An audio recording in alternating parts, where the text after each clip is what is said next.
Gulf Travel Show presents an exclusive interaction with the president of HVS Middle East and Africa.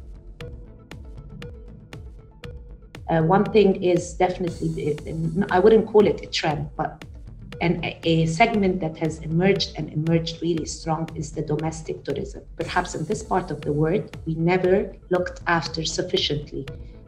Specifically in the GCC, the focus has always been on the international market. Down in the Middle East, we have seen suddenly domestic tourism really provide a lot of room nights in Saudi Arabia, to the extent of room nights where you didn't actually have enough sufficient supply to provide for these room nights.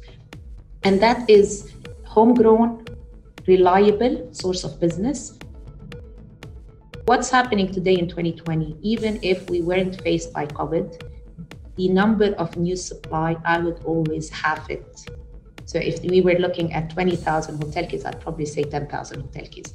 With the now COVID, my guess is those that are under construction will continue, because by the time they open, hopefully this is behind us. I still think the UAE and elsewhere in the region, identifying and building the right hotel product will have potential and will eventually become attractive and popular.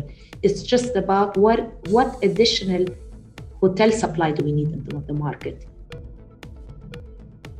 Yeah, I don't think we will ever be in a situation where demand will surpass the supply, simply on account of already the inventory we have. Again, I don't want to generalize. Perhaps sitting in Dubai, my immediate responses are usually Dubai focused or UAE focused. There are other markets, again, as I said, like Saudi Arabia, but even when we look at Egypt, they continue with their development. So there, I don't anticipate a big slowdown. But again, these markets, as we said, they're not so dependent on the international world. They have domestic tourism, they have regional tourism, and then they have the international world.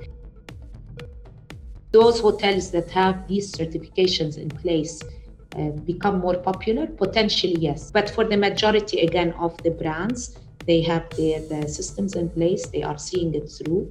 And with that, they're hoping that they will build confidence. You speak to the operators as well. They tell you that these initiatives have actually paid off, that they have received very good feedback from clients. And some of their clients are feeling confident enough that as an operator, they have this responsibility towards their customers.